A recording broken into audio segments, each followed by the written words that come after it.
Pour beaucoup d'entre nous, le premier bébé à la maison, c'est notre chien. Il partage notre quotidien, on grandit à ses côtés et on prend soin de lui comme de notre propre enfant. Et puis un jour, un petit humain s'apprête à pointer le bout de son nez. Et là, forcément, tout est un peu chamboulé pour nous comme pour lui. On se demande comment on va réussir à gérer les deux, si notre chien va accepter son nouveau petit frère ou sa nouvelle petite sœur, comment on peut se préparer à la première rencontre et à la cohabitation entre les deux. Bref, c'est pas toujours simple et c'est complètement normal. Aujourd'hui, j'avais donc envie de faire un épisode hyper concret pour t'accompagner dans cette transition, que tu attendes un petit humain ou qu'il soit déjà là, pour te donner les clés et surtout t'aider à te sentir un peu moins seul avec toutes ces questions. Aujourd'hui, j'accueille donc Jérémy, qui est coach et comportementaliste canin, fondateur de Jérémy Dog Coach. Il aide les humains et leurs chiens à construire une relation plus sereine et harmonieuse, basée sur la compréhension, la communication et surtout la bienveillance. Spécialisé dans la réactivité canine, il tire une grande partie de son expérience du terrain et de son propre chien Uzi, un malinois de lignée de travail, qui a été son meilleur stage pratique. Jérémy, il est aussi jeune papa et il sait à quel point être accompagné dans cette nouvelle étape est très très important. De la préparation à l'arrivée du bébé jusqu'à la rencontre et la gestion du quotidien, dans cet épisode, Jérémy nous donne ses meilleurs conseils. Alors installe-toi bien, l'épisode va commencer. Bienvenue sur Allo Pets, le podcast qui t'aide à comprendre et prendre soin de tes animaux. Je t'emmène avec moi à la rencontre de pros qui nous font découvrir toutes les pratiques, astuces et solutions concrètes qui font du bien à nos poilus. Je suis Romane, propriétaire peut-être comme toi, qui se pose de nombreuses questions sur nos compagnons. Alors si toi aussi tu veux devenir un super pet parent, abonne-toi et découvre chaque mois une nouvelle thématique. Hello Jérémy, bienvenue sur Allo Pets, je suis trop contente de t'accueillir aujourd'hui. Hello, comment ça va? Bien et toi? Ouais, écoute, très content d'être ici aussi. Alors écoute Jérémy, je te laisse t'introduire pour toutes les personnes qui te connaissent pas encore. Moi, c'est Jérémy, Jérémy Essadi, je suis coach canin et comportementaliste en Seine-et-Marne principalement. Je me déplace un petit peu partout. Donc, méthode bienveillante, bien évidemment. Mon but, c'est vraiment d'accompagner les binômes et surtout l'humain dans une meilleure compréhension de son chien. Je me spécialise, spécialiste dans la réactivité parce que c'est un sujet que je connais bien grâce à mon chien. Et du coup, qu'est-ce qui t'a amené à devenir éducateur canin? Eh bien, ce qui m'a amené à devenir éducateur canin, c'est lui. C'est lui, en fait, à ses 6 mois, il a eu un gros accident de voiture, il s'est fait renverser par une voiture et à la suite de ça, j'ai voulu répondre à ses besoins de la meilleure manière possible.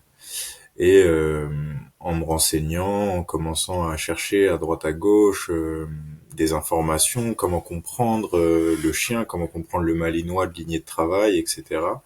J'ai découvert une réelle passion. Donc j'ai quitté mon travail, j'ai été vendeur moi pendant très longtemps et mon dernier travail était chez Ralph Lauren. J'ai quitté mon travail et j'ai commencé à me former petit à petit pour devenir éducateur canin et aujourd'hui je préfère l'étiquette de coach parce que j'ai laissé un petit peu tomber le côté obéissance pour plus de compréhension et d'accompagnement vers une vraie relation sereine entre humain et chien.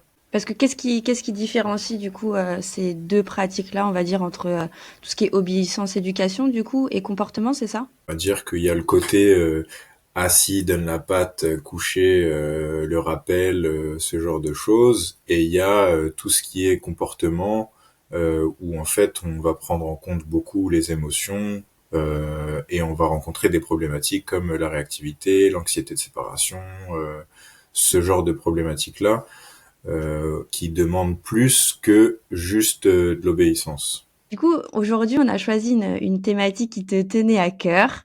Je voulais, avant qu'on fasse une petite parenthèse, certainement, tu auras la réponse.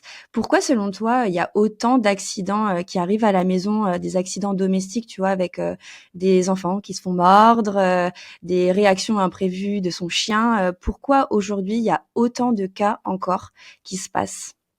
Aujourd'hui, s'il y a autant de morsures et d'accidents dans les foyers, la principale cause, c'est le manque de lecture du chien par les humains dans le foyer. Alors l'enfant, c'est quelque chose, parce que l'enfant, en fonction de son âge, on y reviendra plus tard, mais il est peut-être pas tout le temps en mesure de comprendre le langage du chien, mais les adultes, eux, sont censés le comprendre. Et la plupart du temps, c'est parce que les signaux du chien sont ignorés, et en fait, ça crée du coup des situations délicates pour le chien. Il voit son espace réduit, il y a des interactions qui sont forcées. Un enfant qui vient réveiller un chien ou qui vient se coucher avec un chien pendant qu'il dort, etc., ça peut tout simplement le surprendre. Donc c'est souvent ça, c'est je pense fait involontairement OK. parce que les gens ne se rendent pas compte de ce que leur chien peut leur dire. Oui, et comme tu disais tout à l'heure, c'est la lecture aussi qui est ultra importante. On nous l'apprend pas, ça. Enfin, un éducateur Exactement. comportementaliste va évidemment nous apprendre tout ça, mais on n'a pas un livret quand on accueille son premier chien de comprendre pourquoi il fait telle ou telle chose et d'où l'importance aussi de se faire accompagner. Exactement. Exactement. Et c'est pour ça du coup que maintenant beaucoup on s'oriente vers le comportement parce que le but c'est vraiment d'aider les gens à comprendre et mieux lire leur chien. Donc c'est important de faire appel à un éducateur, mais qui a aussi une spé comportementaliste qui est sur les deux Pour casquettes, tu veux Pour dire? ma part, oui. J'envisage pas le métier autrement. Je pense que quand on se présente à un binôme, bon, parfois c'est une famille entière, hein, mais c'est important de prendre tout le monde dans son entièreté, humain comme chien. Et si on prend le chien dans son entièreté, on va prendre ses émotions en compte, on va prendre son taux de stress, comment il se sent à tel endroit ou tel endroit. Et du coup, forcément, on rentre dans l'aspect comportementaliste. Tu nous parlais d'Uzi tout à l'heure, ton chien, donc ton premier chien. Et aujourd'hui, on va parler de la cohabitation enfant-chien, puisque tu es jeune papa et que tu connais bien ce sujet-là. Pourquoi c'était important pour toi de parler de cette thématique aujourd'hui? Parce que encore trop souvent, on parlait à l'instant d'incidents domestiques. Encore maintenant, je vois à quel point ça peut très vite déraper. Donc, je l'ai vu à la maison avec les différentes phases. Mon fils, pour l'instant, n'a que 8 mois. Et en 8 mois, Uzi a dû s'adapter plusieurs fois à plusieurs phases. Au début, c'est juste un bébé qui pleure, puis c'est un bébé qui commence à bouger, puis c'est un bébé qui se met à quatre pattes, puis c'est un bébé qui se met debout. Et toutes ces phases-là, en fait, demandent un temps d'adaptation pour lui qui est énorme. Et je Mhm. pense que le mouvement a été la plus grosse période d'adaptation. Enfin, lui a demandé le plus de travail parce que il voit justement son espace se réduire. Parce Ok. que il y a un petit garçon qui navigue partout dans la maison, qui cherche à explorer comme un chiot pourrait vouloir le faire. Et je suis en train de le vivre et j'ai à cœur de d'informer les gens sur les éventuels risques, mais aussi comment faire, comment aménager du temps et de l'espace pour le chien, tout en étant présent pour son enfant. Je veux dire, c'est possible. C'est possible de vivre avec les deux sereinement, mais il faut être en connaissance de certaines choses. Et oui, c'est du boulot quoi, parce que quand on a un C'est chien, du on boulot. sait que déjà c'est du travail, plus un enfant c'est quand même beaucoup. Donc c'est vrai que c'est aussi important d'avoir toutes ces infos-là. Et du coup, qu'est-ce que tu recommanderais déjà aux futurs parents, donc en amont, avant l'arrivée du petit bébé? Est-ce qu'il y a des choses à mettre en place pendant la grossesse déjà? Ce que je conseille, oui, c'est de préparer le chien à l'arrivée de ce nouvel habitant. Parce qu'au début, pour lui, c'est clairement pas un humain, hein, on va pas se mentir, hein, c'est un tout petit bébé. S'il en a jamais vu de sa vie, il ne le va pas le considérer comme un bébé ou comme nous on pourrait le considérer.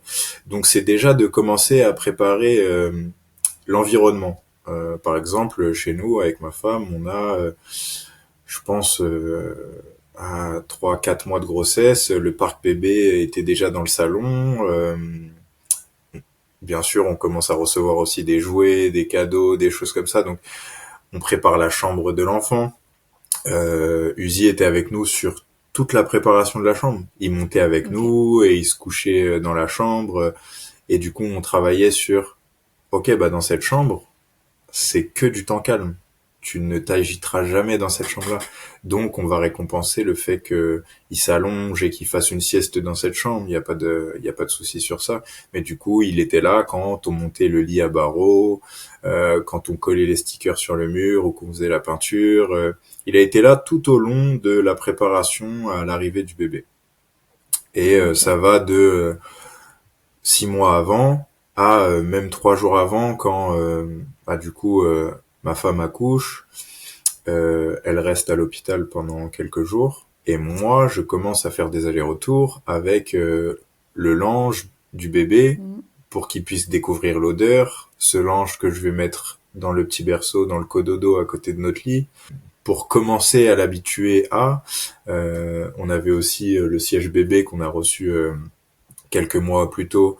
Bah, on rentrait de la voiture avec le siège bébé vide, juste pour l'habituer au fait que on rentre avec un siège bébé. Ok, tu peux regarder, c'est rien, t'inquiète pas.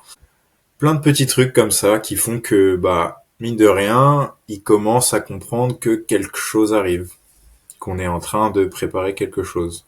Et des gestes qui deviennent habituels aussi. Bah, c'est ça, c'est surtout lui faire comprendre que ça va être une nouvelle vie qui va arriver à la maison et bah voilà, porter un siège bébé, chose qu'il n'a jamais vue auparavant, bah que ça devienne normal et qu'il n'ait pas peur de ce siège bébé là par exemple, que Ok. le lit ou le parc bébé qu'on va mettre dans le salon, ça ne l'empêche pas d'avoir son matelas juste à côté ou quoi.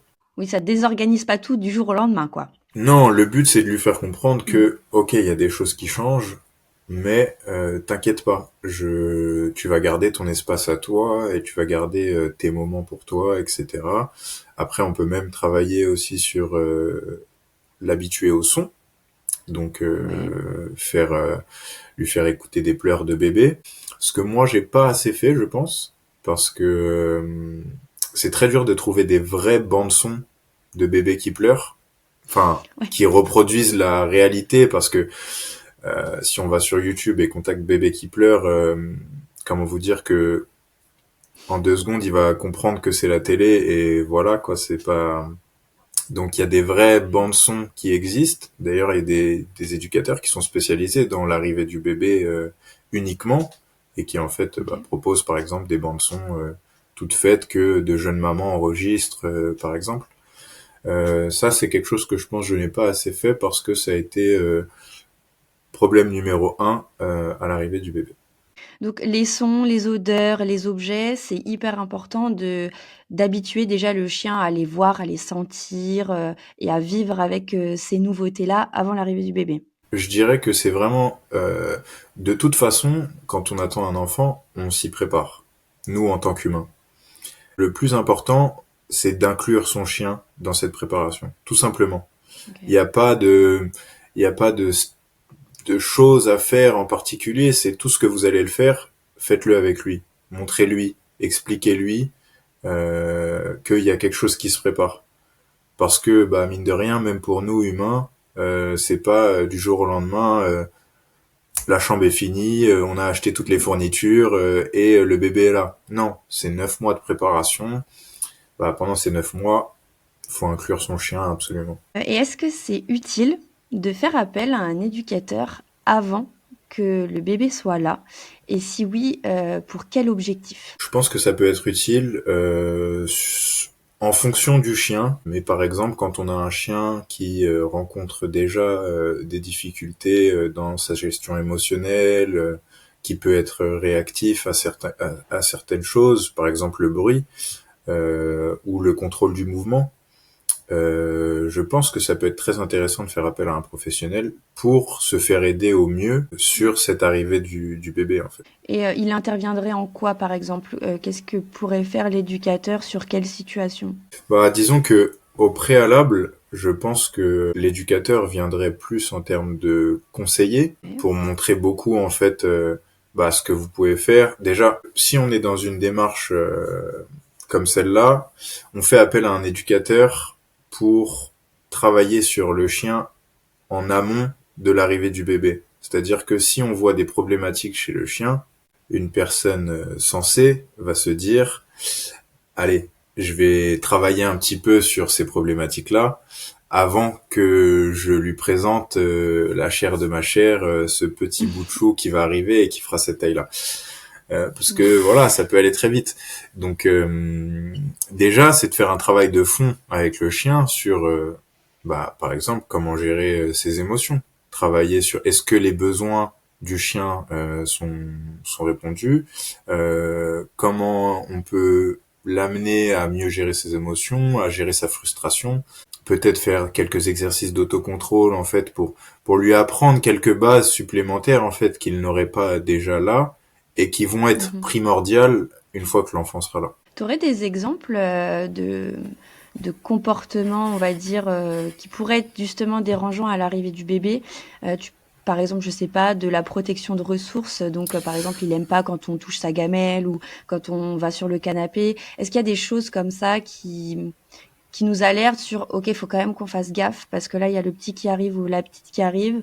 Et s'il arrive déjà pas à gérer ça maintenant, alors qu'il n'y a pas encore de choses qui vont changer qui changent dans son Mm-hmm. quotidien, tu vois, est-ce qu'il y a des cas comme ça un Bah, peu précis que tu pourrais nous partager? tu vois, t'as parlé de la protection de ressources, c'est un très bon exemple. Si on a un chien qui fait de la protection de ressources sur parfois l'humain, parfois ses jouets, parfois la nourriture, ça peut très vite être problématique parce que l'enfant n'a aucune idée de c'est ses jouets et je ne peux pas les prendre. Et un Mhm. nourrisson ou même un bébé, t'auras beau lui dire non, tu ne prends pas ça, il va te regarder et il va te faire un sourire et il va prendre parce que le bébé en fait au début cherche l'attention. Il comprend pas spécialement le non, le oui. C'est mon parent me parle.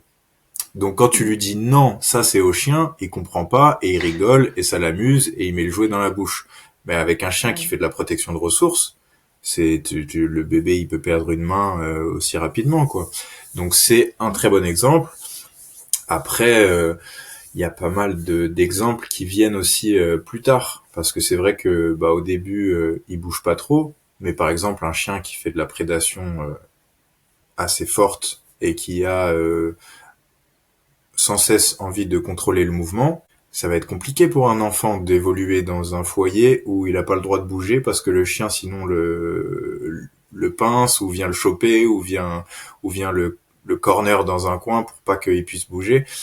C'est des problématiques où on se dit bon, il faut que ça soit traité en amont parce que sinon vous allez un petit peu galérer quoi. Qu'est-ce que tu entends par prédation? Comment ça se manifeste? La prédation, elle se découpe en beaucoup de parties, mais en tout cas dans la problématique liée aux enfants, je dirais que la partie qui nous intéresse, c'est le contrôle du mouvement. Parce qu'après, Ok. ça va de juste fixer à déchiqueter la proie. Mais là, on parle de Ok. proie, etc. Le contrôle du mouvement, on va le retrouver chez le Malinois, chez certains bordeurs, où ça va être je veux que le vélo s'arrête, je veux que la balle s'arrête. Je veux pas spécialement tuer le vélo ou tuer la balle, je veux juste qu'elle s'arrête de bouger. Et du coup, c'est ce qu'on va retrouver sur les mouvements de l'enfant.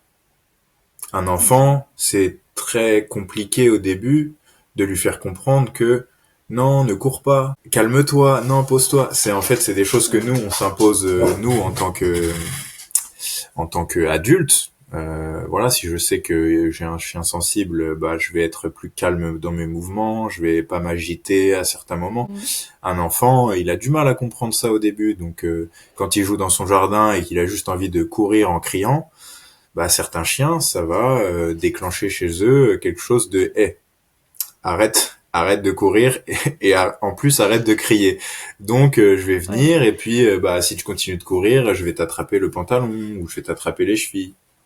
Donc ça peut Ok. être voilà, ça peut être des situations comme celle-là qui sont un peu problématiques. Et tu parlais de race tout à l'heure, Malinois, Border Collie, etc.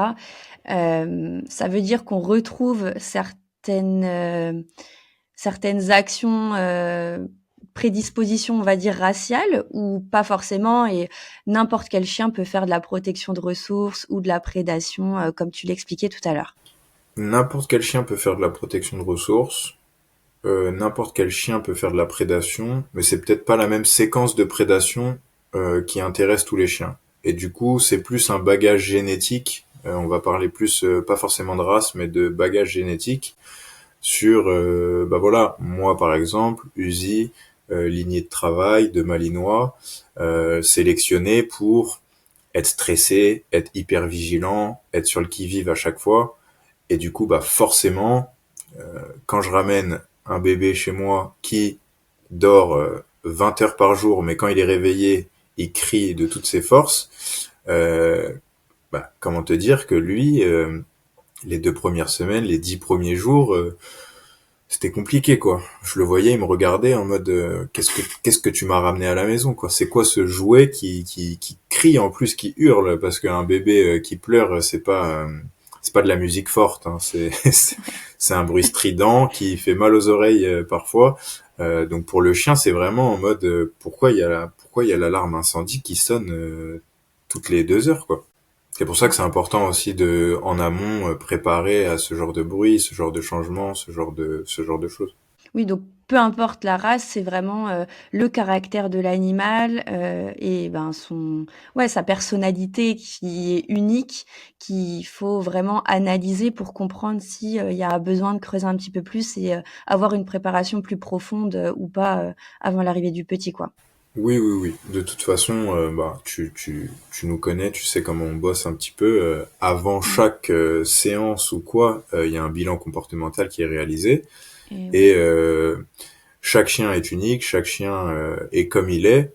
Et c'est grâce à ce bilan que je vais savoir comment je dois me positionner par rapport à cette arrivée de l'enfant, quelles problématiques on peut rencontrer, parce qu'on les rencontre pas encore, vu que l'enfant n'est pas là.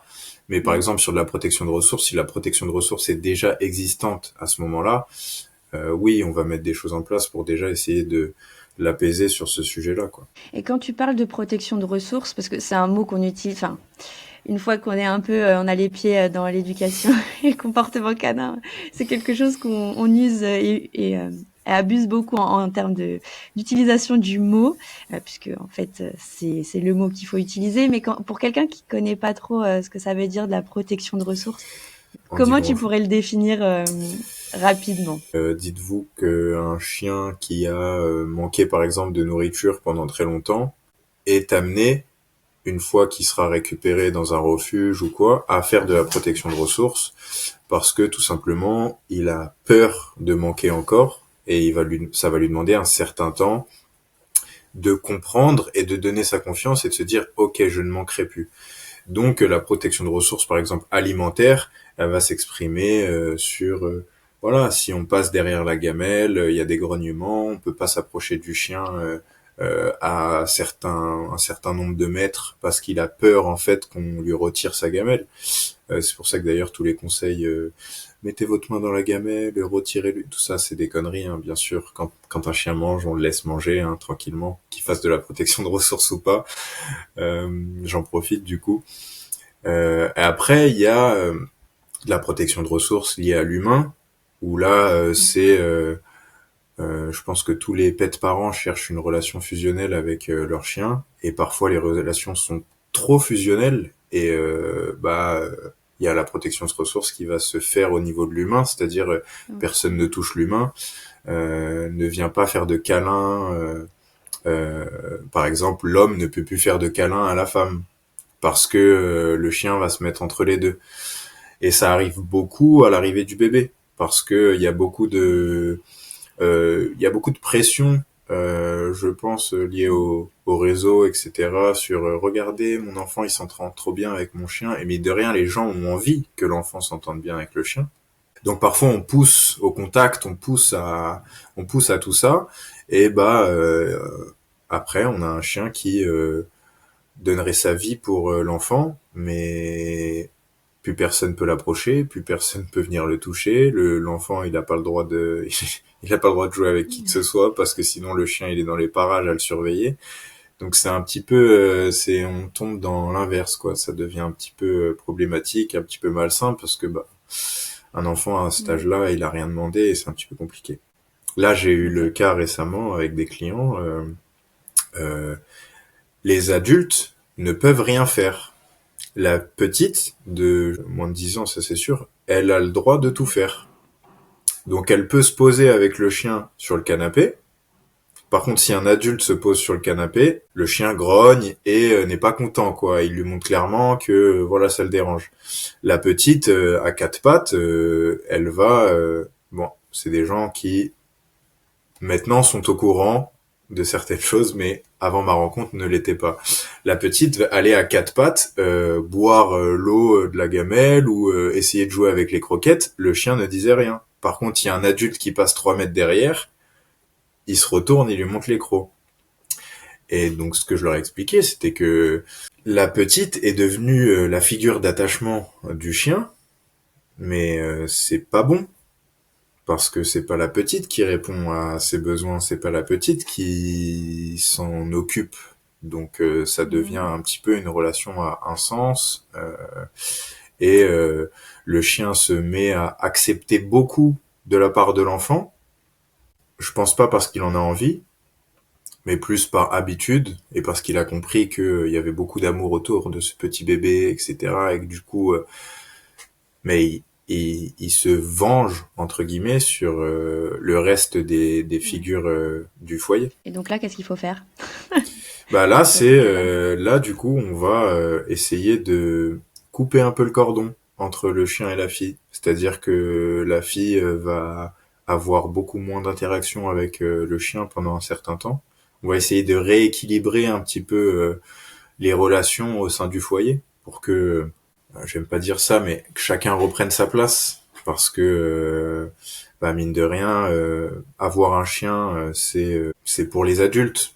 Un enfant de moins de 10 ans, en tout cas, n'a pas de chien. C'est le chien de la famille, mais c'est pas lui qui s'en occupe. Donc c'est déjà essayer de remettre un petit peu d'ordre dans tout ça, parce que c'est les parents qui sont censés s'occuper de l'éducation, de la compréhension et même d'imposer les limites aux enfants, parce que les enfants ne comprennent pas. J'entends souvent, oui, mais mon chien, il lui dit rien, etc. Aujourd'hui, il lui dit rien. Est-ce que ça veut dire qu'il lui dira rien toute sa vie? On est en train de remplir petit à petit un vase qui a un fond. Il est pas sans fond, quoi. C'est au bout d'un moment, le chien peut exploser et vous allez vous en mordre les doigts parce que ah bah oui, en fait, c'est vrai qu'il a montré les crocs 2-3 fois. En C'est une bonne général, alerte. en Faut pas être général, dégoûté. voilà. La plupart du temps, c'est le chien a communiqué bien avant et on l'a pas écouté. On revient un petit peu sur le fameux bébé qui arrive et sur l'aménagement de l'espace de vie. Comment on fait quand on a le bébé qui est là pour concilier la fatigue, la charge mentale des jeunes parents et les besoins du chien, puisque le chien, lui, il a toujours vécu avec ses humains, il a eu ses petites habitudes aussi au quotidien avec ses humains. Et là, il y a un bébé qui prend beaucoup de temps, beaucoup de place. Comment on arrive à concilier ces deux choses-là? Qu'est-ce qu'il faut faire? Eh bah, ça peut être dur, ça peut être très dur. Moi, j'ai encore souvenir de ma femme qui, une semaine après l'accouchement, était en larmes parce que son chien lui manquait, en fait, mais que la première semaine et encore là maintenant, hein, mais La mère est particulièrement mobilisée. Bon, après, ça dépend des choix de chacune, hein, allaitement, pas allaitement, etc. Mais c'est vrai qu'il y a un lien spécial entre l'enfant et la mère, puisque c'est elle qui donne naissance. Euh, donc c'est compliqué et c'est vrai que bah voilà, je la revois me dire mon chien me manque, je peux pas le voir. Surtout que nous, personnellement, on a eu un départ un peu compliqué avec Uzi, donc on a dû séparer, remettre un petit peu de distance, reprendre tout progressivement pour que voilà, ça se fasse à son rythme à lui, au nôtre aussi. Je pense que c'est important de garder en tête que le chien du foyer c'est le premier enfant et que il faut pas le négliger en fait, faut pas l'oublier, faut se rappeler que bah il était là et ce que vous faisiez avant, il a toujours envie de le faire et justement maintenant, Mhm. il faut encore plus le faire parce que si en plus de ça on met un peu de côté son chien pour se Ouais. focaliser sur le bébé, bah c'est là que la frustration arrive, que la destruction peut arriver à la maison, que Mhm. on peut avoir des réactions qui soient disproportionnées parce que on répond plus aux besoins physiques et mentaux. Donc c'est vraiment ouais, c'est de continuer, d'essayer au maximum de continuer à vivre comme on vivait avant. Est-ce qu'il y a des choses à mettre, encore plus en place dans ce cas-là, comme, la mastication, qui peut justement, essayer de, tu vois, faire un équilibre entre cette surcharge émotionnelle qui arrive d'un coup? La mastication, tu l'as cité, c'est une bonne alternative, un bon exutoire pour le chien qui, lors de situations stressantes, lors de pleurs, va pouvoir aller se mettre dans son coin et mastiquer de son côté et quelque part décharger un petit peu le trop plein de d'émotions ressenties à ce moment-là. Moi, je revois Uzi à la naissance quand d'un coup on avait des gros pleurs, etc. Bon, il y a eu les quelques premiers jours où sa réaction c'était je fonce sur le parc. Qu'est-ce que c'est ce truc? Je suis à deux doigts de le prendre et de le foutre en l'air. 3 jours plus tard, je vais chercher mon Kong et en fait je me mets dans un coin et je mastique. Donc on sent qu'il mastique de manière assez énervée, mais c'est son alternative. C'est voilà, c'est mon échappatoire. Je sens que je suis un petit peu tendu, donc de moi-même je vais chercher mon Kong. On a eu aussi beaucoup les peluches du coup parce que il a des peluches, donc il s'en est servi comme doudou de décharge. Et OK. aussi, il m'a beaucoup montré la porte de sortie. Moi, j'ai de la chance, j'ai un jardin, mais du coup, je suis pas à l'aise et je le voyais. Hein, c'est limite, il se tapait les fesses sur la porte en mode fais-moi sortir tout de suite. Et du coup, OK. bah, ce qu'il faut faire, c'est comme d'habitude, hein, être à l'écoute de son chien et essayer de se mettre à sa place 5 minutes et de se dire ah ouais, putain, il se tape les fesses sur la porte, quoi. C'est vraiment, c'est Mmh gentil à mh. lui de me le dire, tu vois. Après, ça fait 5 ans qu'on se connaît, ça fait 5 ans que je réponds à ses besoins, ça fait 5 ans que je le comprends, donc il sait qu'il peut compter sur moi dans ces moments-là. Mais c'est en même temps beau à voir et en même temps, tu te dis, ah ouais, quand même, il est bien énervé, quoi. Parce que je me dis bon bah c'est incroyable, il me demande de sortir de lui-même, il a pas envie de faire ses besoins, c'est juste il a envie de prendre l'air. Et c'est pour ça que je dis c'est hyper important de garder ces habitudes-là une fois que le bébé arrive. C'est si on commence à sortir 2 fois moins parce qu'on est fatigué, parce qu'on n'a plus le temps, etc. Chose que aujourd'hui je comprends très bien. Avant d'être père, on m'aurait dit ouais j'ai un bébé, je sors 2 fois moins. J'aurais regardé en mode arrête. Maintenant que je suis fatigué et qu'on dort mal, je peux l'entendre. Je peux l'entendre. Mais non.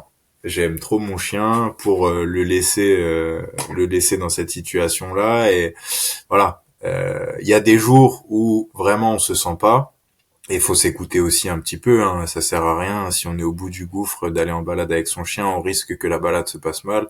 Pour rappel, tout ce qu'on ressent, on leur transmet. La Mhm. contagion émotionnelle, ça existe. Ils savent très bien quand on est au bout. Donc voilà, c'est ok de s'accorder des pauses. C'est ok parfois de faire autre chose, de faire un petit jeu olfactif dans le jardin parce qu'on n'a pas la foi d'aller faire 1 heure et demie en forêt. Mais faut continuer de répondre à ses besoins. Ouais. Absolument. Oui, en fait, faut pas que ça devienne au détriment d'eux, quoi. Faut Exactement. continuer à faire autre chose et remplacer ce qui n'est plus fait par autre chose qui C'est ça. répond à ses besoins, comme tu dis. C'est ça. Parce que moi je le vois, je suis très très présent pour mon chien. Euh, à la maison, c'est moi qui m'en occupe quasiment à 100%. Enfin, ma femme lui donne à manger, lui fait des câlins sur le canapé, mais tout ce qui est sortie, éducation, enfin, c'est mon travail et c'est mon meilleur Ouais. pote. Donc je le fais avec plaisir. Mais je le vois que même en répondant à tout ça, même en faisant tout ce que je fais, ben, le temps est quand même divisé par deux. C'est-à-dire que Mhm. avant, quand j'étais seul, euh, bah, il était avec moi. Aujourd'hui, je suis jamais seul, sauf quand il dort, sauf quand il dort la nuit. S'il dort la nuit. Donc, il y a vraiment un aspect pour le chien où, en fait, ils sont en train de passer du temps avec quelqu'un d'autre que moi. Même si, juste avant, il a eu 2 heures de balade. Bah, c'est 2 heures de balade où je vais rentrer de balade. Mais maintenant, je dois aller donner le bain. Et puis, je dois te faire prendre ta compote. Puis après, on va te coucher. Et du coup, bah, on rentre de balade, mais 2 heures après, je disparais. Enfin, pendant les 2 heures qui suivent, je suis Mhm. pas là parce que je dois m'occuper de cet autre petit être humain. Donc Mhm. j'ai répondu à ses besoins, mais il y a quand même un changement qui s'effectue. C'est qu'avant, bah, on aurait repris notre souffle dans le jardin, puis on se pose devant la télé, il s'allonge sur le canapé. Non, là maintenant je disparais pendant un petit moment, je vais là-haut, et quand je reviens, là on reprend notre soirée, mais sur une journée de 24 heures, mine de rien, forcément on passe un petit Mhm. peu moins de temps avec son chien. Du coup, quel type d'activité assez simple, on va dire, tu conseillerais pour tous les nouveaux parents de petits humains à mettre en place au quotidien, qui sont assez simples, mais qui sont très enrichissantes pour le chien et aussi pour continuer à tisser une relation avec son chien?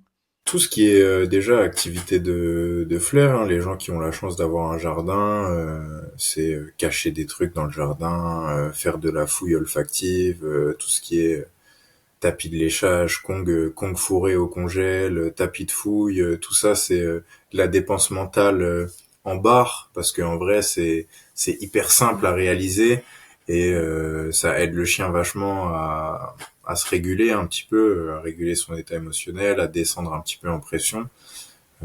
Donc ça c'est vraiment bien.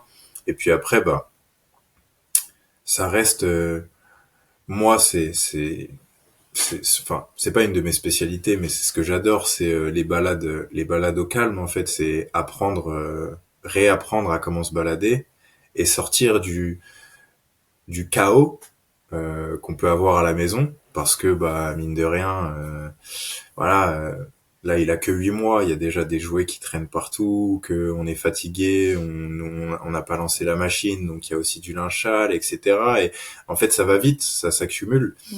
Et du coup bah cette balade avec ton chien euh, c'est de l'or, c'est de l'or pour lui parce que Mmh. t'es 100% connecté à lui, t'es pas sur ton Et ouais. téléphone, c'est un moment de partage, c'est un moment où mine de rien lui il respire un peu quoi, c'est putain c'est bon, j'entends plus personne pleurer, je me régale, je peux courir, si t'as de la chance et que tu peux lâcher ton chien en libre, tu vois, il va faire sa vie un petit peu, tu joues un peu avec lui, tu peux bosser 2 3 trucs, etc. Et en fait, bah, c'est un grand bol d'air frais pour ton chien comme pour toi.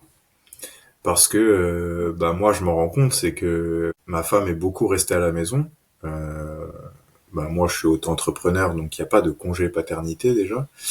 Moi, j'ai tout de suite repris le travail et je suis beaucoup sorti parce que ne serait-ce que pour m'occuper du chien. Et mine de rien, ça se voit rapidement sur l'état de fatigue, la santé mentale, etc. C'est que c'est 2 heures de balade, 3 heures de balade que je fais par jour. Bah, c'est un moment que j'ai aussi pour moi, pour Ouais. souffler, pour réfléchir, pour penser, pour être avec mon chien, pour plein de trucs. Mais c'est un moment où j'ai pas à m'occuper de mon enfant, où je peux penser à autre chose. Et mine de rien, pour les pets parents qui viennent d'avoir un bébé, c'est pas négligeable. Parce on a Mm. tous besoin à un moment de souffler et de se dire, ok, allez, je vais aller prendre l'air. Et d'ailleurs, c'est recommandé avec un bébé. Hein, c'est si vous galérez trop, que ça va pas, qu'il veut pas dormir, qu'il veut pas manger, allez faire un tour dehors. Du coup, vous allez faire un tour dehors, soit vous prenez, nous, on a commencé à le faire assez rapidement, de prendre notre fils avec nous en balade et d'être accompagné par Uzi et une copine quand il y a des chiens en pension à la maison. Parce que bah mine de rien, c'est un moment où tout le monde prend l'air. Moi, mon fils maintenant, il développe la même passion que moi pour les chiens. Donc dès qu'il y a un chien, il est au paradis. Impossible de le faire dormir. Il les regarde jouer dans le jardin, dans la poussette, il tape des pieds tellement il veut qu'il soit devant pour pouvoir voir les chiens. Donc c'est des moments de partage et c'est aussi des moments où bah quelque part on crée du lien. On crée du lien, pas forcément avec le bébé, mais c'est une nouvelle routine. C'est euh, le pouvoir se balader avec la poussette et le chien, c'est un peu un goal pour pas mal de personnes. Parce que voilà, déjà ça veut dire que ton chien il tire pas trop en laisse, que tu peux marcher tranquillement. Sinon, t'achètes un sac à dos avec un deuter et mon fils il est sur mes épaules et comme ça j'ai les mains libres, je peux m'occuper du chien tranquillement. Ah ouais, pas mal ça. Bonne Ouais, ouais, astuce. ouais. Ouais, la poussette, surtout dans les champs, on a quand même acheté le 4x4 de la poussette, et pour autant, dans les champs, s'ils ont pas coupé l'herbe, c'est compliqué. Ouais, Donc, c'est sûr. le porter, au final, ça reste la meilleure option pour pouvoir passer un moment tous ensemble. Et puis parfois, bah moi, ça m'arrive de partir avec mon fils et mon chien pour offrir un moment de pause à ma femme. Qu'elle puisse se dire Ouais. bah là t'as la maison pour toi, c'est que 1 heure, mais c'est 1 heure où t'entendras rien. Il y a pas un chien qui aboie, il y a pas un bébé qui pleure, et nous on est en balade tranquille, on fait notre vie. Lui il gazouille, Uzi il fait sa vie, voilà. Et les C'est deux, des. du coup, s'entendent bien maintenant? Aujourd'hui très bien, aujourd'hui très bien. Après s'entendre bien, c'est un grand mot. Uzi le tolère.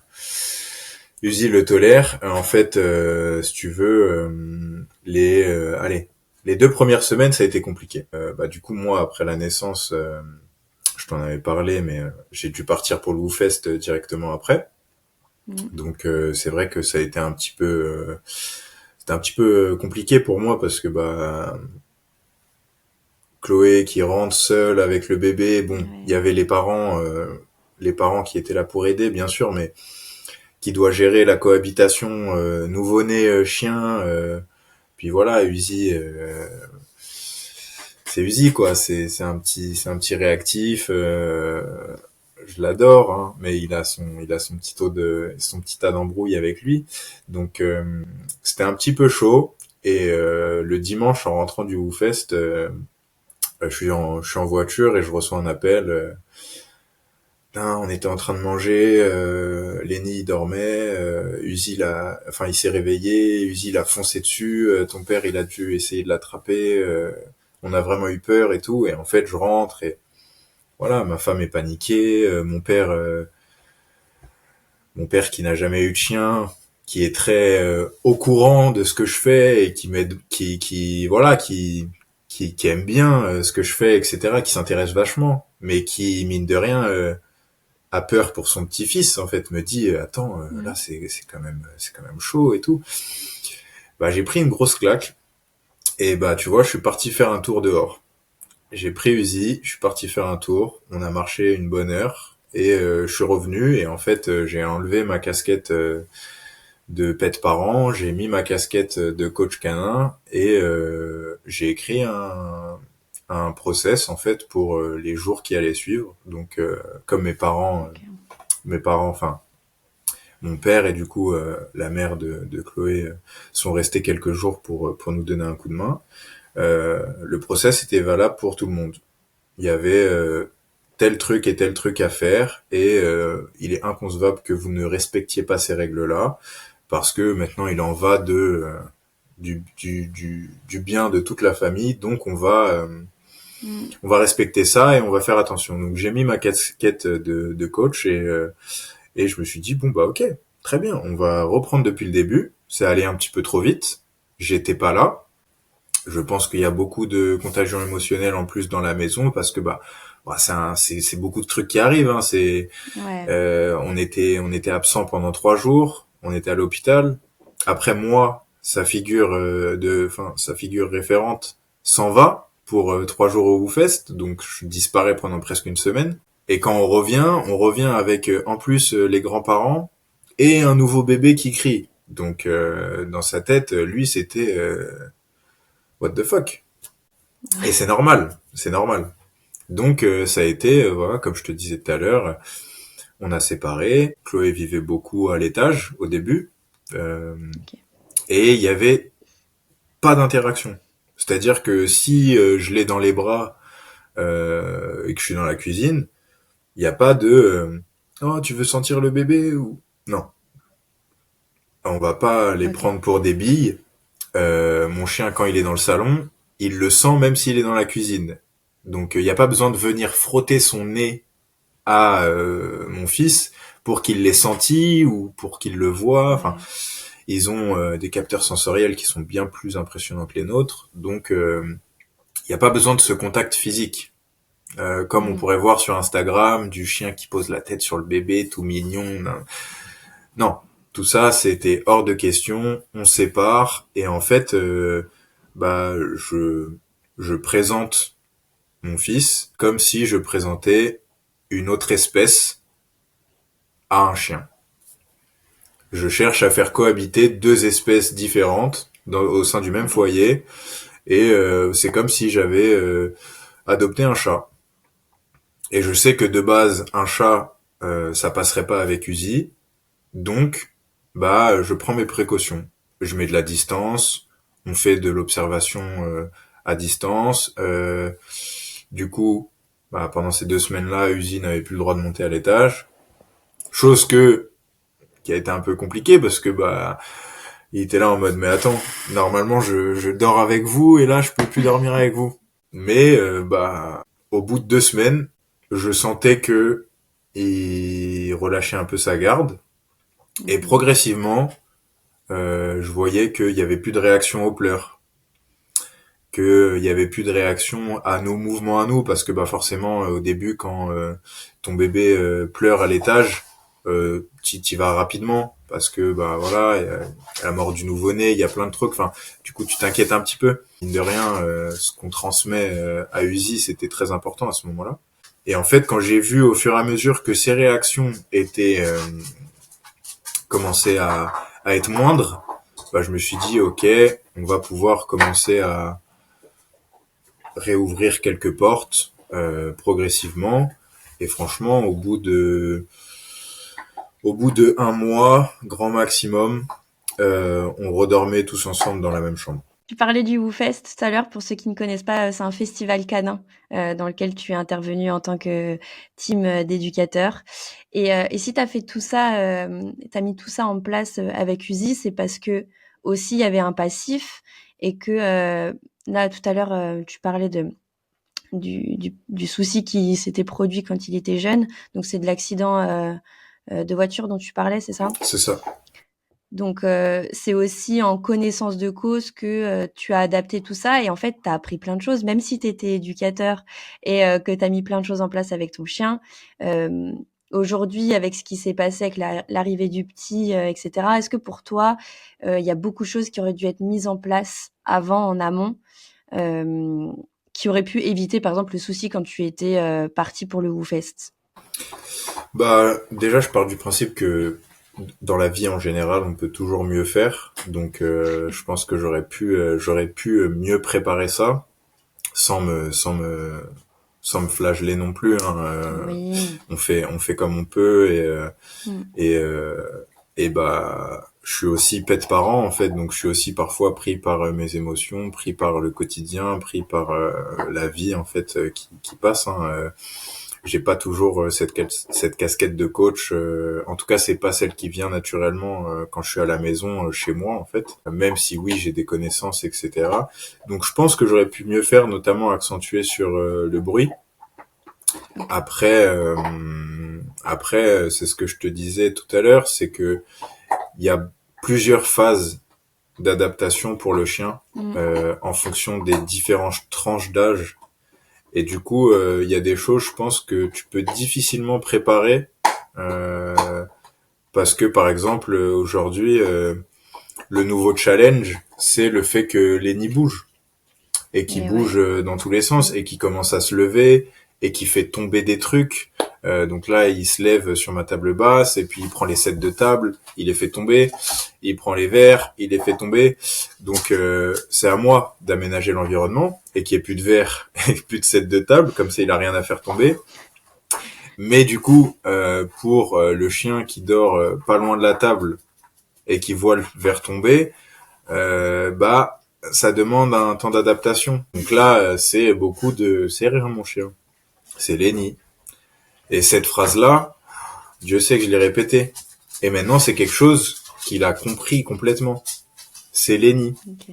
c'est Lenny. Comme j'ai pu lui répéter depuis 5 ans, c'est la télé mon chien. Parce que parfois, il va entendre un bruit, tu sais, lignée de travail, euh, spécialisé dans j'entends un bruit, je pète les plombs. Donc parfois, t'es obligé. Je lui ai appris, c'est la télé. Et bah là, je lui apprends, c'est Lenny. Et maintenant, le soir, passé 20h, c'est Zouzou. Lenny, il dort.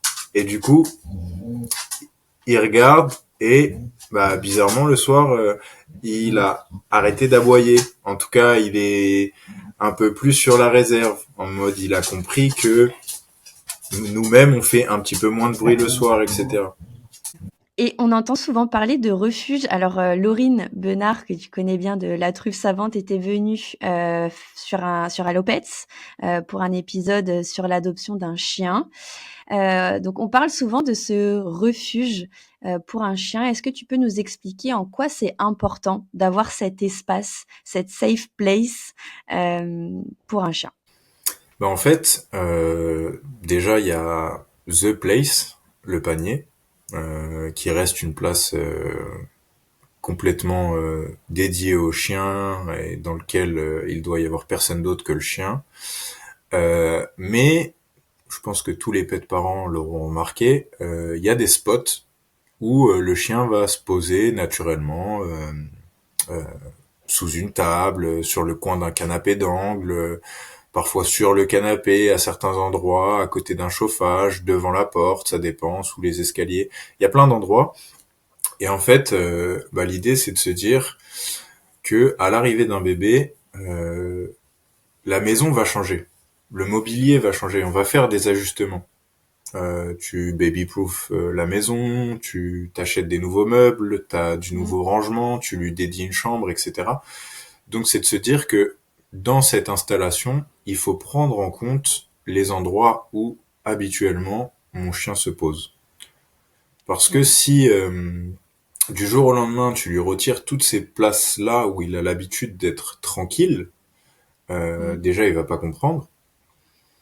Et puis à l'arrivée du bébé, il faut être cohérent, c'est-à-dire que dans ces places-là, même si c'est pas son panier, euh, personne ne doit l'atteindre parce que c'est un peu son refuge, sa safe place en fait. S'il s'est posé là, c'est que quelque part, il a pas envie d'interagir avec qui que ce soit. Je me rappelle, Laurine dans l'épisode, elle nous expliquait aussi qu'il y avait, soit le panier, des fois la cage et que ça pouvait être un bon moyen, d'avoir un espace safe, mais, sans fermer, tu vois, l'espace et que justement si l'animal il a besoin d'être dans son petit cocon, dans son espace tranquille, c'est là où, il y aura personne qui va le caresser, il y aura personne qui va venir jouer avec lui et il sait que quand il a envie de se retirer, cette place-là, il est sûr de pas être dérangé.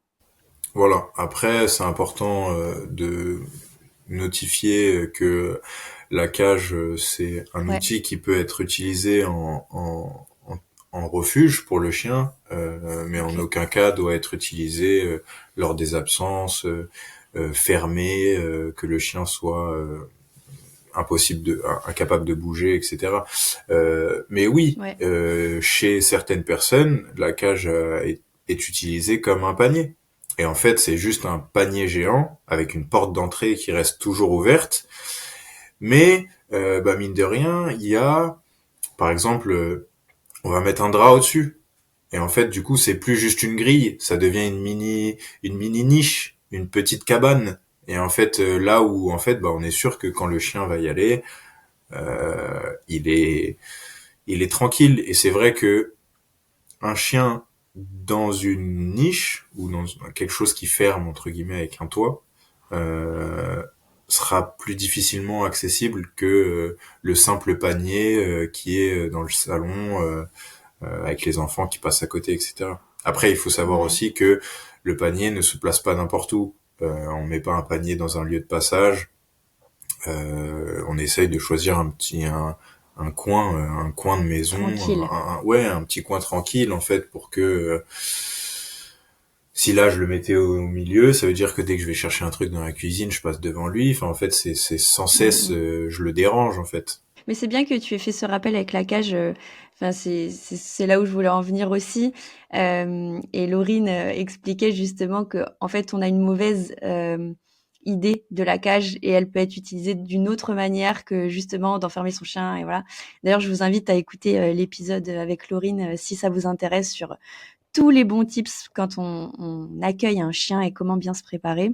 Tu parlais aussi des vidéos, des fameuses vidéos qu'on voit sur Instagram où le chien et le bébé, ça y est, ils sont meilleurs potes dès le premier jour, ça se fait des câlins, ça se les chouille, ça dort ensemble.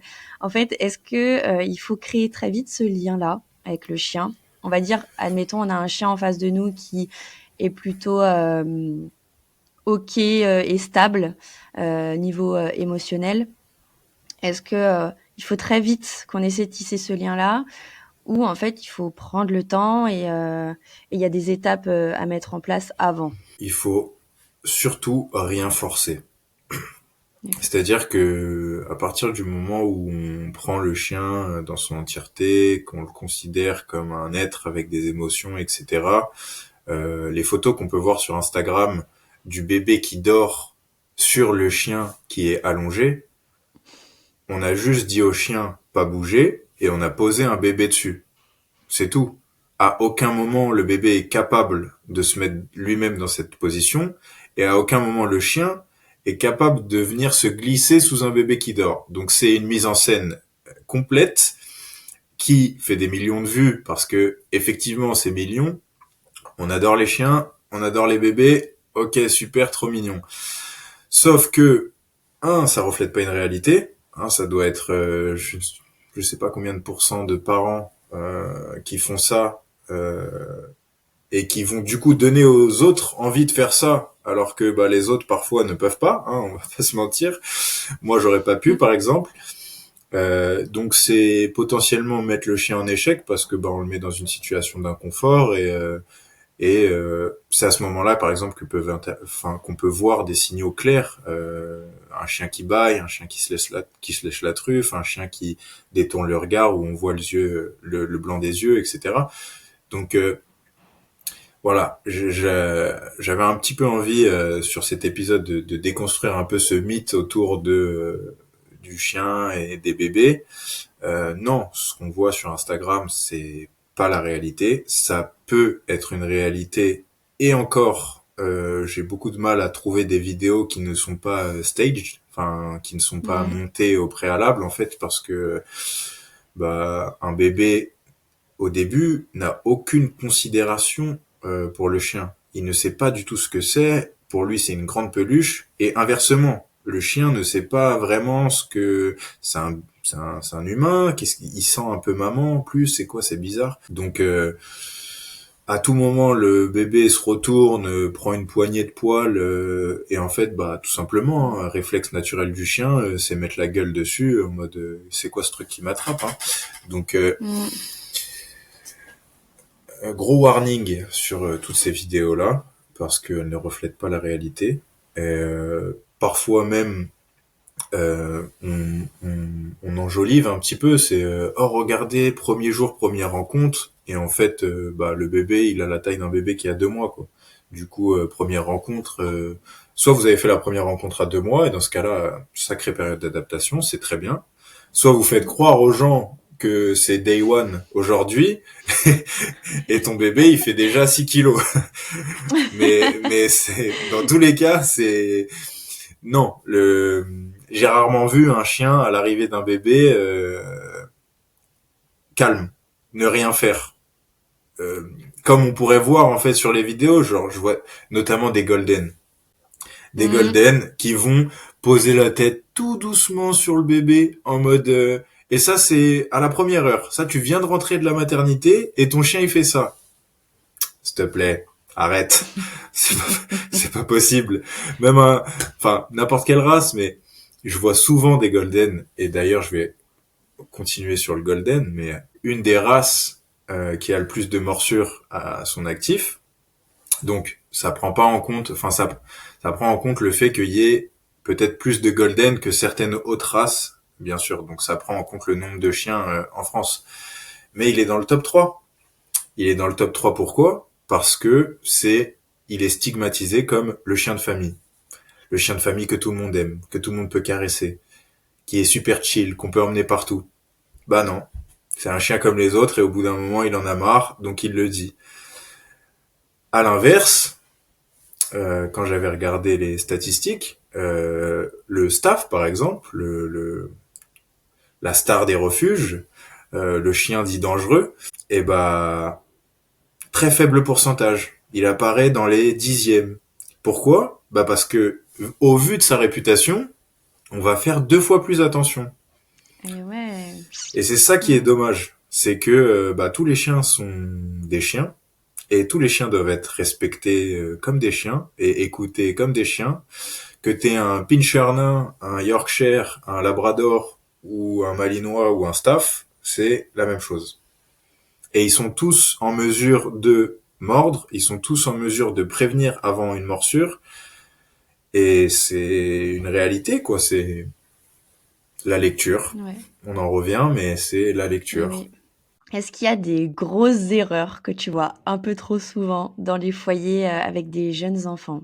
Alors nous avec l'équipe, on appelle ça les shampoings. Mais c'est en gros Ok. l'enfant qui arrive et qui fait ça sur la tête du chien. Ok, ouais. C'est C'est comme un shampoing, quoi. voilà, c'est hyper intrusif. Le pire, c'est que généralement le chien dit rien. Enfin, le pire, non, parce que du coup, je souhaite pas que les chiens à chaque fois intensifient leur communication et potentiellement qu'il y ait des blessures ou quoi. Mais quand tu comprends et que tu lis un petit peu le chien et que tu vois cette situation, si le chien pouvait parler, à ce moment-là, il me dirait putain, t'as vu ce qu'il me fait là. T'as vu ce qu'il me fait subir. En fait, je le vois souvent quand j'arrive. En général, je viens pas pour des problématiques liées aux enfants. Parce que moi, c'est très récent, du coup. Maintenant, je m'y Mm. intéresse énormément. Mais de base, quand on m'appelle pas pour parler des enfants, on m'appelle pour parler du chien, Mm. etc. Mais j'ai toujours un œil sur ce qui se passe, notamment pendant le bilan. Et c'est vrai que parfois, je vois des enfants qui interagissent avec le chien et la grosse erreur, ça va être le shampoing, mais c'est un manque de compréhension de son chien à chaque fois. C'est uniquement ça. C'est non. Là, vous voyez bien qu'il a pas envie. Après, une deuxième grosse erreur, c'est le dodo dans le panier. ou réveiller un chien.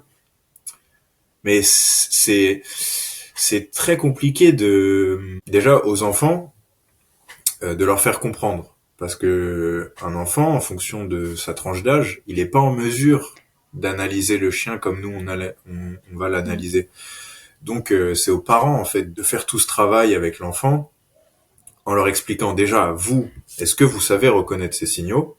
Ok, maintenant que vous savez les reconnaître, l'idée c'est à vous en tant que parents d'éduquer vos enfants et de les éduquer à mieux interagir avec les chiens ou à parfois ne pas interagir avec les chiens en fait, parce que Mm. ce n'est pas un doudou, c'est un être vivant. Je sais pas, mais moi je me vois, j'en sais rien. J'imagine que mon fils sera pas comme ça parce que de toute façon il va grandir avec un éducateur canin à la maison, donc ça m'étonnerait qu'il y ait trop de ratés là-dessus. Mais je me vois lui dire à 11 ans, mais t'aimerais bien que je vienne te faire ça toutes les 2 secondes? Non, Mm. t'aimerais pas. Ça te saoulerait au bout d'un moment. Bah, le fais pas au chien. Parce que ce n'est pas un doudou. C'est un être vivant, et qui va potentiellement intensifier sa communication bien plus Ouais. rapidement que l'être humain le fait, en fait. Mm. Un être humain qui dit, hey, lâche-moi, laisse-moi tranquille. C'est ok. Ça fait pas de mal, c'est juste des mots. Un chien qui te grogne dessus, ça peut être impressionnant. Un chien qui claque des dents, ça peut l'être encore plus. Un chien qui mord, ça fait mal. Et puis il parle pas, donc il s'exprime comme ça. Et donc si on n'arrive même pas à comprendre comment il s'exprime, c'est comme ça que ça arrive, les problèmes. C'est sa manière de s'exprimer, et pas plus Mmh. tard que hier ou avant-hier en bilan, je disais à ma cliente que le grognement, c'était mon cheval de bataille. C'est aujourd'hui, le grognement fait peur à tout le monde. Le grognement, on le prend personnellement, comme si c'était une attaque, comme si ton chien t'avait insulté. Comment ça, tu me grognes pas dessus? Ben, pourquoi? Il te dit qu'il est pas à l'aise, et il fait preuve de respect parce qu'il te grogne dessus justement. Il aurait pu faire bien plus. Et il te dit juste, en mode ça me saoule. Venez, on Ouais. l'écoute. Venez, on écoute ce Et grognement-là en fait. est-ce que tu aurais d'ailleurs, des anecdotes ou, des histoires, que tu aurais vues avec, des clients, qui pourraient, justement aider les personnes qui nous écoutent à, voilà, pouvoir peut-être s'identifier à des cas, que tu as vus et comment, elles ont pu être, ces problématiques ont pu être résolues? Là, je pense particulièrement à un couple que je connaissais, qui eux aussi avaient un chien assez sensible, et en fait à l'arrivée du bébé, ils ont eu énormément de mal à, à garder l'équilibre. Pour se faciliter la tâche, en fait, on mis de côté pendant un moment le chien. Le chien avait accès au jardin quand il voulait, mais du coup, il passait la plupart de son temps dans le jardin parce qu'il n'était pas à l'aise avec le bébé. Et en fait, au fur et à mesure, c'est resté compliqué parce que il n'y a jamais eu réellement de travail qui a été fait là-dessus. Moi, c'était des personnes que j'avais pas en éducation. Et du coup, 3, 4, 5 ans, et en fait, même à 5 ans, euh, c'était toujours un petit peu à 5 ans, oui, là, le chien passe un petit peu plus de temps à la maison et tout. Ok, ok, mais bon, vous avez un petit peu genre perdu 5 ans, parce que c'est 5 ans où le chien est un peu mis de côté. Et encore, tu vois, je vais revenir sur ce que je disais tout à l'heure. À l'époque, on m'aurait dit ça, j'aurais fait les gros yeux, j'aurais dit, ok, ok, d'accord, ok, merci, au revoir. Aujourd'hui, je comprends tellement parce qu'on est fatigué, parce que c'est dur, parce que ceci, parce que cela. Et encore, il y a des bébés qui sont plus simples que d'autres, hein.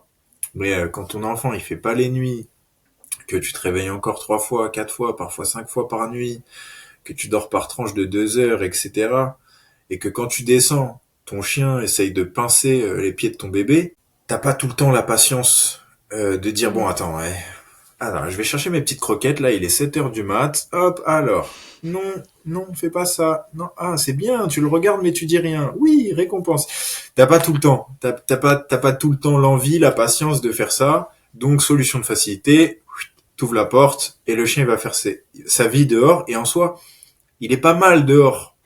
C'est juste que vous créez un espace entre vous qui va être difficilement rattrapable avec le temps. Parce que, bah, vous avez favorisé une relation face à une autre, c'est ok, c'est un choix.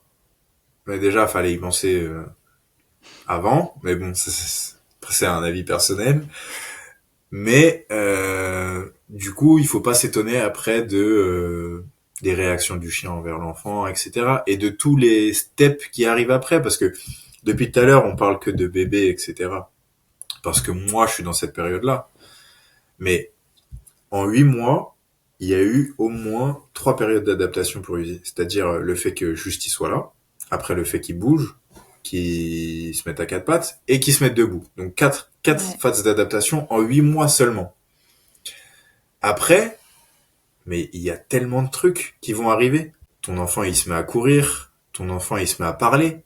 Quand ton enfant, il va se mettre à parler et à appeler ton chien ou à lui lancer la balle, alors que toi, tu veux pas qu'il joue à la balle enfin, tu vois, il y a plein de trucs qui vont arriver. Ton enfant qui grandit et qui arrive à 7, 10, 11 ans et qui commence à ressembler à un humain tel que les chiens les connaissent. Tu vois, c'est bon bah voilà, il a une taille un petit peu plus haute. Euh, bah il peut se faire bousculer, il va courir dans le jardin, il va vouloir jouer avec le chien.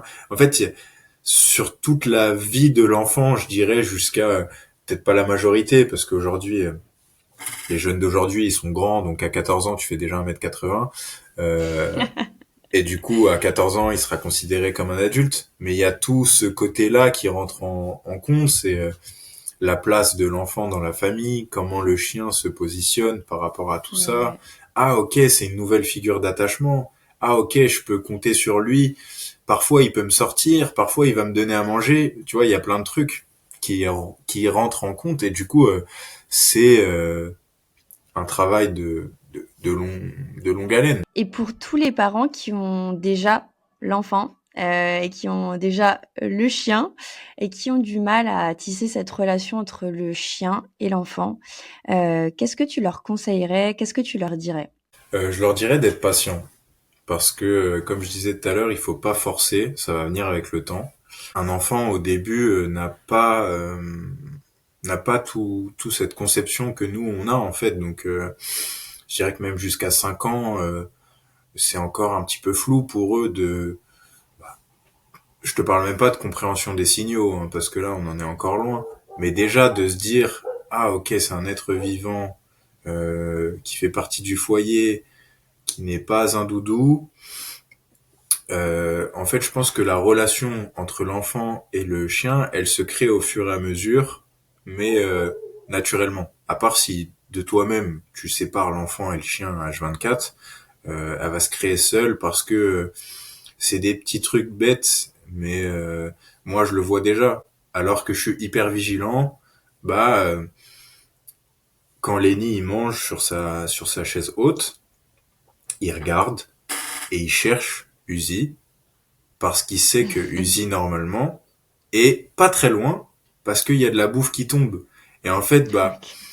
c'est de l'association positive en fait. C'est maintenant Uzi Mmh. il a compris que quand je sors la chaise haute, Lenny va manger et que potentiellement il va avoir un truc qui tombe. Sauf que maintenant ce que je regarde, c'est plus que ça tombe, c'est que Lenny lui donne. Et je vois Uzi qui normalement tu le connais pas, tu lui donnes une croquette, il part avec 2 doigts. Là, vient du bout des dents essayer de choper tout doucement le petit truc. Et je me dis, ok, c'est super mignon. C'est super mignon. Je vais pas le filmer, je vais pas le mettre sur les réseaux. Je vais d'ailleurs faire comme si j'avais rien vu. Je vais pas interagir à ce moment-là. Je vais juste les regarder de ma cuisine ou de mon salon. Je vais pas lui dire non. Je vais pas dire à Lenny, ne fais pas ça.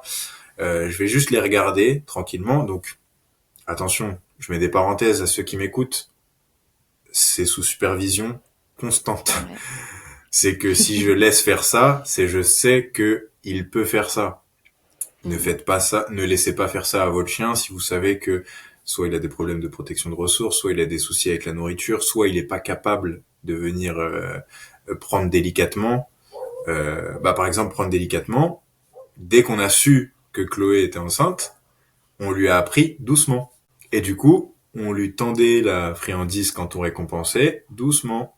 Et au fur et à mesure, ça a pris du temps, il a réussi à prendre de plus en plus doucement. Et là, j'ai été Ok. surpris, c'était avant-hier.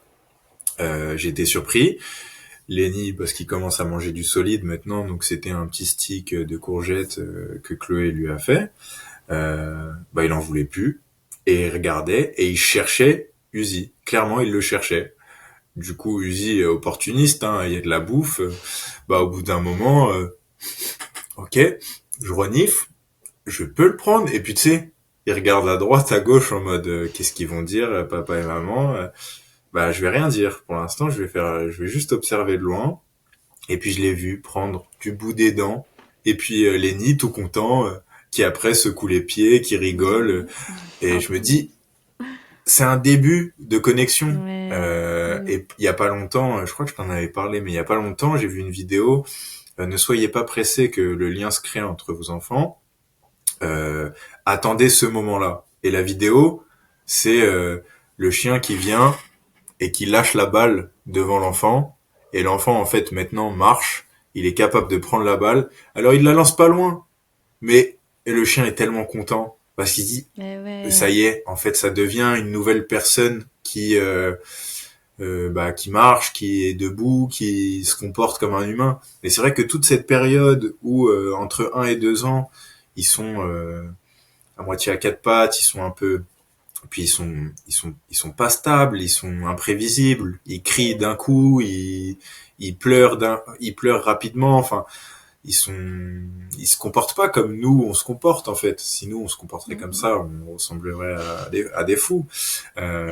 Donc pour eux c'est compliqué c'est pas d'avoir un... habituel, quoi. Oui Mm. voilà, c'est un peu compliqué de se dire comment réagir face à ce petit truc là qui j'arrive pas à le prévoir. J'arrive pas à comprendre ses réactions. Comment faire quand d'un coup il se met à crier comme ça. Moi, enfin le chien ça lui fait peur quoi d'un coup, tu vois. Alors que plus ils grandissent, plus ils, bah, déjà ils se calment un petit peu, ils s'apaisent, ils développent leur motricité, ils sont plus doux. Tu vois là, dès qu'il s'approche d'un chien, il va vouloir l'attraper. Et c'est normal. Mais du coup, on lui apprend à caresser doucement. Mais lui, quand il va caresser doucement, sa main va arriver rapidement en fait, parce que du coup, Mm, il est excité, donc, ou alors il va essayer de taper des mains, mais sur le chien. Tu peux pas réellement leur apprendre dès le début. C'est en fait, mm, mm. tu montres beaucoup l'exemple. Tu dis non, tu regardes, c'est comme ça qu'on fait.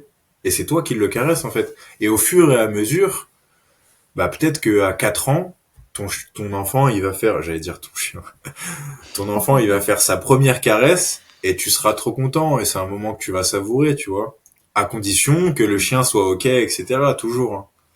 Et si le chien, il est pas OK pendant très longtemps, tu vois, qu'il ignore, qu'il se met en retrait, qu'il a pas envie du tout d'être là et qu'il fuit énormément, qu'est-ce qu'il faut faire à ce moment-là? Faut attendre, faut faire appel à un éducateur, faire quoi?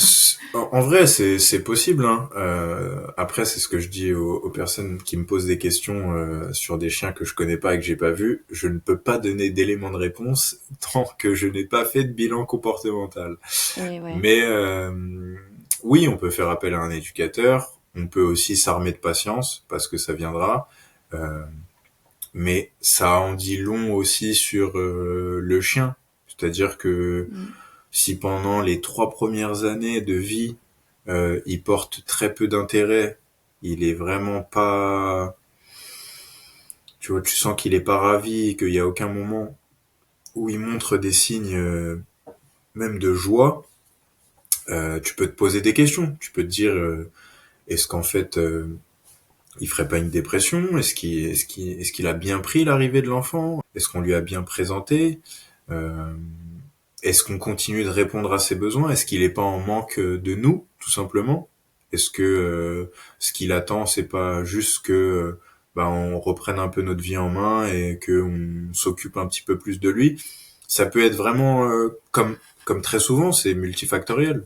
C'est pas forcément juste lié à l'arrivée du bébé, mais ça peut en faire partie. Ça peut aussi être un changement d'habitude. C'est un changement drastique dans la vie Mm. dans un foyer même en général, que ce soit pour les humains ou pour les chiens ou pour les chats qui existent au sein du foyer. Un chien qui pendant X années, je dirais, parce que pendant X mois, tu vois, si tu me dis ouais, mon chien il a pas calculé pendant la première année, ouais, mais la première année elle est un peu compliquée quoi. C'est tu vois, ça fait du bruit, ça bouge, ça jette des trucs par terre et tout. Genre le chien, s'il a un tempérament assez autonome, chill, tu vois, il va plus se dire, bah ok, moi je vais me mettre là-bas, comme ça je serai tranquille, y a pas de galère, tu vois.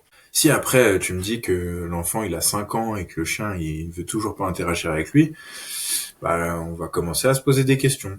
Effectivement, 5 ans, et encore, C'est beaucoup, ouais. bah ça fait long. Ça Mais fait tu long. vois, dans cette demande, je serais obligé de spécifier que c'est des attentes d'humains. C'est Oui. quelque part, même à 5 ans, on ne peut toujours pas forcer. J'entends ton ton premier bébé, ton chien, n'interagit pas avec ton bébé humain, qui du coup, ton Ouais. bébé humain, quand tu deviens parent, il est placé Mm. au-dessus de tout, tu vois. C'est un peu le rêve. Tu veux qu'ils Ouais. interagissent ensemble, tu veux qu'ils deviennent besties, et c'est pas le cas. Bah malheureusement, Ouais. c'est des attentes d'humains et ton chien, il en a un peu rien à faire quoi. Je vais pas bien m'entendre avec lui juste pour te faire plaisir et me mettre en PLS pour avoir des interactions forcées. Donc quelque part dans leur malheur, ils sont chanceux parce que Mm. il a pas accepté l'enfant, mais il est tranquille dans son coin et quelque part il est pas il va pas avoir de réaction excessive, il va pas intensifier sa communication, il va pas, tu vois, c'est juste un chien qui décide de lui-même. Bon bah voilà, ils sont occupés avec leur bébé, bah moi je vais aller faire ma petite vie tranquille et je vais me poser dans mon coin et voilà, laissez-moi tranquille. Et quelque part c'est un luxe parce que ça pourrait se passer bien plus mal. Mais j'entends que voilà, c'est difficile de se dire bah les deux s'entendent pas. Mais je pense que y a rien qui est trop tard aussi. Mais lors d'un bilan pour un cas comme ça, je pense qu'il y a énormément de choses à voir, notamment sur déjà les humains adultes. C'est comment ils font comment ils font avec leur chien, comment ils se comportent avec leur chien, quelle place il a au sein du foyer. Est-ce que les besoins est-ce qu'on répond aux besoins? Il y a beaucoup de choses à prendre en compte qui feront que peut-être il y aurait des changements sans même parler de la relation enfant-chien. Oui, ça peut être des petites choses qu'on ne voit pas ou qu'on ne sait pas, qu'il faut mettre en place et qui changeront ou débloqueront tout, quoi. Exactement. Alors, si tu avais 3 derniers conseils à donner aux futurs parents, ce seraient lesquels? Préparez votre chien à l'arrivée. Aux futurs parents, on a dit. Hein. Oui. Préparez votre chien à l'arrivée. Euh, L'inclure le plus possible dans toutes les démarches que vous allez entreprendre, que ce soit la construction ou même vos discussions. Honnêtement, prenez-le en compte dans toute cette aventure, parce que bah c'est 9 mois de grossesse, donc c'est 9 mois où on peut se préparer largement. Je dirais alors ça c'est plus à l'arrivée, mais du coup de ne pas l'oublier, de toujours garder en tête que bah c'était votre premier bébé et que bah il attend toujours d'être chéri et d'être d'être occupé et qu'on s'occupe de lui comme avant. Pour moi, la préparation et le fait de l'inclure dans tout ça, c'est hyper important. Et après, c'est de ne pas oublier qu'il existe parce qu'il était là avant et qu'il mérite qu'on lui garde sa place en fait.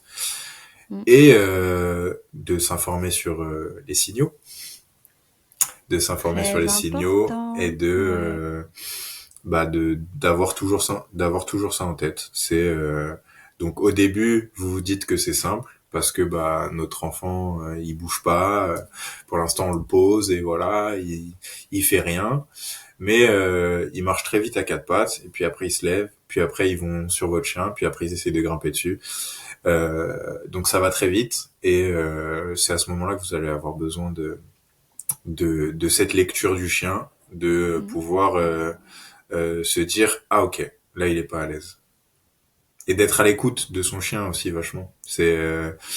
Quand on se renseigne sur les signaux, on est capable d'anticiper avant même que il ne se passe quoi que ce soit ou qu'il puisse se passer quoi que ce soit. C'est-à-dire que moi maintenant, je vois Lenny foncer à quatre pattes dans la direction d'Uzi, je sais déjà que ça dérange Uzi. Avant même que Lenny ait atteint Uzi, hein. D'ailleurs, Mhm.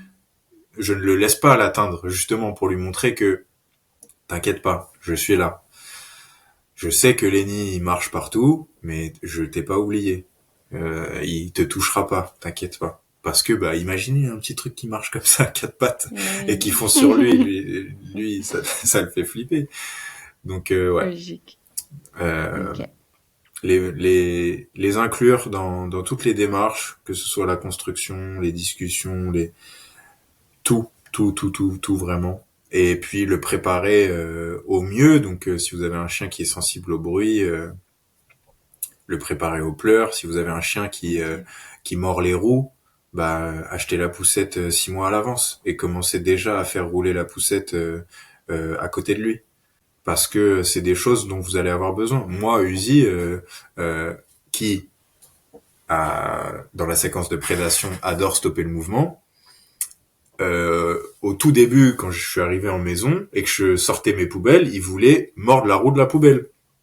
Bah la poussette, on l'a acheté bien en avance, et bah la poussette, c'est le seul truc qu'il a jamais essayé de mordre. Ne serait-ce que des petits détails comme acheter du matériel au préalable, ça peut faire la différence. Parce Mm. que bah voilà, vous le mettez dans son quotidien et c'est pas un nouveau truc qui arrive en même temps que le bébé. Le seul Tout truc à fait. nouveau qui doit arriver, c'est le bébé. Et pas Mm. tout le reste, il doit le connaître. Et pour finir, comme j'ai l'habitude de le faire à chaque fin d'épisode, dernière question, qui aimerais-tu entendre derrière le micro d'Alopets? Je vais forcément parler de Jade Pet Service, une collègue du coup que j'admire, qui fait un travail formidable, et je trouve que ça serait hyper intéressant qu'elle vienne nous parler du flair, de l'olfaction, parce que elle a fait de sa spécialité le mantrailing. Donc pour ceux qui savent pas, c'est la recherche d'êtres humains en forêt en général, mais ça peut être un peu partout. Je vais pas m'étendre sur le Vivant, Oui, oui, oui. je précise. Je vais pas m'étendre sur le sujet parce que elle va écouter le podcast et elle va me dire, Jérém, t'as dit que de la merde. Donc voilà, elle sera mieux placée que moi pour en parler. Mais voilà, l'olfaction aujourd'hui, c'est hyper important chez le chien. Tu vois, tout à l'heure on parlait de jeu olfactif dans le jardin. Ça a vraiment pour but de faire redescendre le chien. C'est une activité qui participe activement à la dépense mentale. Ça aide à redescendre le stress, etc. Donc je pense que c'est important de parler aux gens de ça et d'apprendre aux gens à laisser renifler le chien en balade, à prendre le temps, etc., à explorer les odeurs, tout ça. Donc, elle sera au top pour en parler. J'en doute pas. Bon, bah, on fait un petit coucou à Jade si elle nous écoutera Exactement. évidemment, Elle va qu'on nous écouter embrasse. forcément. Merci beaucoup, Jérémy. On est déjà à la fin de cet épisode. Merci à toi. Merci d'avoir partagé tous ces conseils de papa et de coach, éducateur canin, comportementaliste.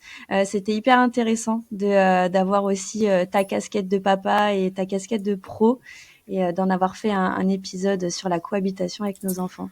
J'étais ravie de t'accueillir sur le podcast. Bah, c'était un plaisir aussi. J'étais un petit peu stressé, hein, mais c'était un plaisir. C'est tout récent pour moi. Puis tu vois, on voit mes cernes, je suis bien fatigué. On n'a pas bien dormi cette nuit. Mais c'est un plaisir de pouvoir parler de tout ça au grand public et que la cohabitation, comme d'hab, hein, se passe mieux. Hein. C'est le but de notre métier, hein, d'aller vers une relation saine et sereine entre les humains et les chiens. Si tu veux en savoir plus et suivre le travail de Jérémy, tu retrouveras tous ses réseaux en description. J'espère en tout cas que cet épisode t'aura donné les clés pour t'accompagner dans cette nouvelle étape de parent après être devenu pet parent. On se retrouve très bientôt pour un nouvel épisode parce qu'on a encore beaucoup de choses à découvrir pour continuer à être de super pet parents. Alors je vous dis à très vite sur Allo Pets Podcast. Tu as aimé cet épisode? Alors n'hésite pas à en parler autour de toi, le partager et lui laisser 5 étoiles sur ta plateforme préférée.